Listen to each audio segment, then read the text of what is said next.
I genuinely don't even know where to begin with this video. I can't even talk. I suck at this.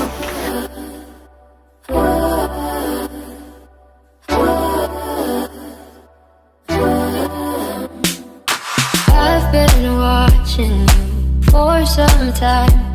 What is up, you guys? Welcome back to my channel. I am Just a Mess. I am so sorry that I have been so MIA and I have not been active on here like I promised in my last video. Life has just been kicking me in the ass, pretty much. Yeah, that's just the simple way to put it. I wanted to make this video to give you guys an update because a lot has changed since my last health/life update. Yeah, I don't know where to begin, so I'm just gonna get into it. Last life update, I explained to you guys that I found out I had an adrenal insufficiency or something like that, and I was gonna go see an endocrinologist. Well, I was misdiagnosed yet again, and I do not have an adrenal insufficiency.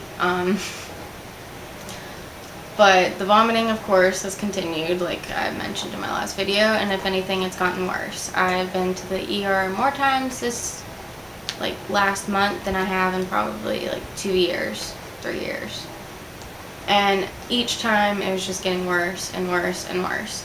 So, rewind to, 2 weeks ago, I want to say. Yeah, it's almost 2 weeks ago now. I began getting really sick. It was one of my usual flare-ups, except it wasn't as any other flare-up. This was the worst and most intense flare-up I've ever had. It lasted for about 10 days. When I say that, I mean for 10 days I was vomiting non-stop all day, pretty much until the evening. The evening it would kind of wear off. I'd go to bed, wake up, start vomiting all day again. And I had been to Med Express for dehydration and to see if they could do anything. Didn't get much luck there. I had to call 911 and have the rescue squad come get me at one point. And then I was discharged from the ER that night. And then fast forward to this last Monday. So on Monday, my dad took me to the ER because I began vomiting some blood, and at that point it had been going on for a week. I had been puking non-stop for a week. I couldn't keep food or liquid down or anything. So he took me to the ER, and they tried giving me everything to get it to stop, and nothing would stop the vomiting. And I mean, this was intense vomiting. I thought I was going to rip something in my digestive tract. I thought my esophagus was ripped open. So they admitted me because they could not get it under control, and we didn't feel comfortable with me going home the way I was. So I stayed in the hospital for about 3 days. On the second day, I came across this amazing doctor. And the only way I can put it is I had luck, I don't know, God, my mom, something just made things align the way that it did. This doctor is not from around here. He is an on-call doctor for Augusta Health. He's only up here a couple weeks out of the year. So he happened to be up here on call when I was getting really sick. He came in and sat down with me for 45 minutes. This is the first GI doctor who's actually sat down with me and cared to listen to what I had to say, what was going on with me, because it was so crazy. Usually, no offense, most GI doctors I've seen, if it's not anything they can easily diagnose with a scope or a colonoscopy, then they just pass you off. But somehow his son is going through the same thing that I'm going through. So he's taken a huge interest in my case. He's said it multiple times, before I went under anesthesia. He was just I have a huge interest in your case. We're gonna figure this out. Just bear with me. I don't know, he was just very reassuring and comforting. And for the first time throughout this entire thing, I haven't felt alone or helpless. I don't know. All I can say is he is heaven sent. He is God sent. And I can only hope it can continue from here. The only negative is he is from Southern Virginia. That's where he normally practices. But at this point, I don't mind traveling down there to see him. I don't think I really mentioned what I have. So I have cyclic vomiting syndrome, and it's very rare. From what I was reading, like only 2% of people in the world have it, and it is so rare that there's so little research on it. Not many people understand what it is. No one knows what causes it, really. But there are trials going on right now to try and learn more about it. And on top of that, I think I mentioned in my last video, I was misdiagnosed with gastroparesis. Now I may actually have that. So I have the cyclic vomiting syndrome, and then he also thinks that I have a motility disorder, which means my digestive system doesn't digest things properly. Like the muscles in my digestive tract don't function properly. Gastroparesis pretty much means like your muscles don't, like they're paralyzed. They can't, like your muscles have to contract. Basically, my stomach does not function normally. Like it does not digest properly. The reason why I said I was misdiagnosed with gastroparesis is because I had one GI doctor diagnose me with it, had another one argue against it. So it's been up in the air. And neither one of the doctors who were trying to say which it was gave enough of a shit to figure it out. Sorry, not sorry. But it always made sense to me though, because I would eat something one day, go to bed, and then the next day like throw up and it would not be digested whatsoever. Now at the other end, things don't digest. So I have some issues. There's a lot of shit wrong with me. Literally. We're gonna do some more testing. I'm gonna get another gastric emptying test done. He put me on this medication, 5 days off, or 5 days on it, 5 days off, 5 days, etc. And it seems to be the only medication that is helping me not have flare-ups. So I can only pray that things are going up from here. Unfortunately, this is something that I'm gonna have for the rest of my life. It's just, I've got to learn how to manage it, and as long as I can manage it, then I think I will be good to go. I've lost a lot of weight. I mean, I needed to lose weight, but not like this. Like, at the beginning of the year, I was like 157, 158, near 160, and I'm now like 132. That happened pretty much within like a month and a half. I don't know if you guys can tell, but I don't know. I'm not complaining that I mean, I don't know, it's a weird thing. Like, I'm kind of sad that I lost weight the way that I did. I have like a hate-love thing about my weight loss. Like, yeah, I'm really happy that I lost weight because I needed to lose weight and I was feeling really bad about myself and I couldn't lose weight for whatever reason. I think a lot of that was because I was so bloated from like not digesting anything. I'm just sad that I lost the weight the way that I did, because it's so unhealthy. And like my teeth, prayers for my teeth, y'all, please pray, because I don't know how they're still there from all of the acid and bile that I've been throwing up. And that's another thing, like I'm not just like dry heaving or gagging, like I'm literally throwing up acid and bile. And keep in mind, I don't have a gallbladder, so like where's this bile coming from? Yeah. This last month, like I've said, I've been really, really sick, and I've been going to hospitals and urgent cares for dehydration and stuff.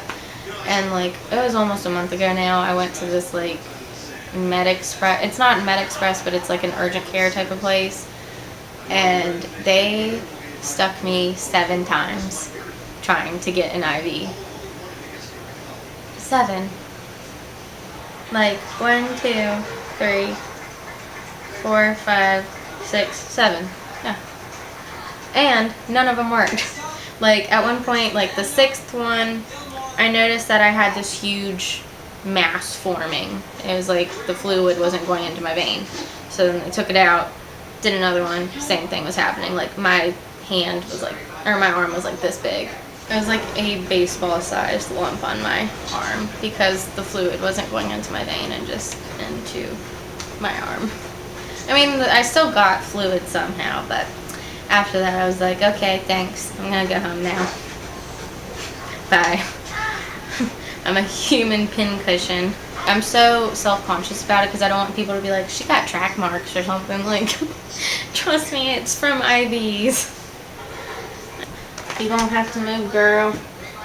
You can sit on my lap, but you can't take up the whole thing. This last hospital stay, the doctor that admitted me, he literally just like stood in the corner as I'm like throwing up at like my entire being. He was like, I'm so sorry. He didn't know what to do. But for real, like, shout out to all of the nurses and I mean most of the doctors that I have come into contact with, at least this week. They've been very caring in a time that I felt like I was just gonna, like, I don't know. The feeling that I had during everything, like, I thought my body was just gonna fail on me. So they were just very comforting and everything that I needed. I decided I'm gonna read the paper that they sent me home with one time when I went to the hospital about cyclic vomiting syndrome, just so you guys have a better understanding of what this crap is. Cyclic vomiting syndrome is a benign condition in which patients experience bouts or cycles of severe nausea and vomiting that last for hours or even days. The bouts of nausea and vomiting alternate with longer periods of no symptoms and generally good health. It starts about at the same time of the day, lasts the same amount of time, presents the same symptoms at the same level of intensity. It can begin at any age. There are 4 phases of cyclic vomiting syndrome. The first phase is prodrome. The prodrome phase signals that an episode of nausea and vomiting is about to begin. This phase can last just a few minutes to several hours. This phase is often marked by belly/abdominal pain. Sometimes taking medicine early in the prodrome phase can stop an episode in progress. However, sometimes there's no warning. A person may simply wake up in the middle of the night or early morning and begin vomiting. And then the second phase is the episode. The episode phase consists of severe vomiting, nausea, gagging, retching. Third is recovery. The recovery phase begins when the nausea and vomiting stops, healthy color, appetite, and energy return. Phase 4 is symptom-free interval. The symptom-free interval is the period between episodes when no symptoms are present. Triggers.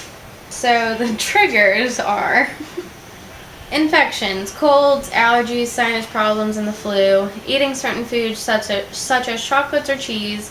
Foods with monosodium glutamate or preservatives. Fast foods, prepackaged foods. Foods with low nutritional value. Overeating, eating just before going to bed, hot weather, dehydration, not enough sleep or poor sleep quality, physical exhaustion, menstruation, motion sickness, emotional stress like school or home difficulties, excitement or stress like birthdays or holidays or vacations. Which is bullshit because it pretty much everything triggers it. I mean, not everyone has the same triggers, but when you're in a flare-up, like, those things can just make it worse. Like, I found for me, at least, it's definitely around my, like, period and ovulation. If I overeat, eat too much junk food, if I eat too much chocolate or dairy. But the one thing I cannot control is the excitement and the, like, the excitement you get from holidays or birthdays or whatever. Like, really? And I honestly, like, I agree with it. I've noticed that I have attacks a lot of times around holidays or birthdays or something, like, exciting, and then also anything stressful. So it's just like, really, body? Think of it as, like, they call it abdominal migraines. Well, it goes hand in hand with this. It's like a migraine but in your stomach. Don't really get that, but pretty much they've explained, like, it's like a neurogastrointestinal issue. Like, my brain and my gastrointestinal tract don't communicate the way that they should. My brain doesn't send the right signals to my digestive system, I guess. And again, what causes it is unknown. Episodes usually begin at night or the first thing in the morning. Mine's always the first thing in the morning. Episodes may include vomiting or retching up to 5 or 6 times an hour during the worst of the episode. Episodes usually last anywhere from 1 to 4 days, but can last up to 10 days. Other symptoms include paleness, exhaustion, listlessness, abdominal pain, loose stools, or diarrhea. Sometimes the nausea and vomiting are so severe that a person appears to be almost unconscious. Sensitivity to light, headache, fever, dizziness may also accompany drooling, excessive thirst. I agree with the whole listlessness and like if a person appears to be unconscious during these episodes, because literally that's the only way I can explain it. Like I feel like I'm unconscious. I would rather be unconscious during those. I don't know. It's the worst feeling I've ever felt in my entire life. I would never wish this upon like my worst enemy. And I know in the last video I had mentioned we were considering going to Johns Hopkins. I ended up getting a referral there, but we got in contact with them and they are currently not accepting new cases. So they told me to check back every month, but since I found this doctor, I don't know if I'll need to go there. I'm going to stick with him and hopefully he can help me figure this out and manage it. But so far it's looking good. I actually feel hopeful for once in my life. And this medicine seems to be helping. I just need to stay on top of it and watch the things that trigger it. Try and control my excitement and stress, which I don't know how you do that, but thank you to all my family and my friends who have stuck by my side throughout all of this and have supported me and loved me unconditionally, because without you all, I wouldn't be able to do it. I probably would have given up. Again, thank you, because without you guys I couldn't do it.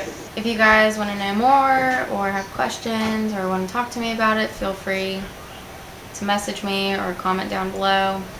I'm an open book about this, and if there's anyone out there who's going through it, hopefully they can learn from me and don't have to suffer as long as I have and can skip a couple steps and get the proper treatment.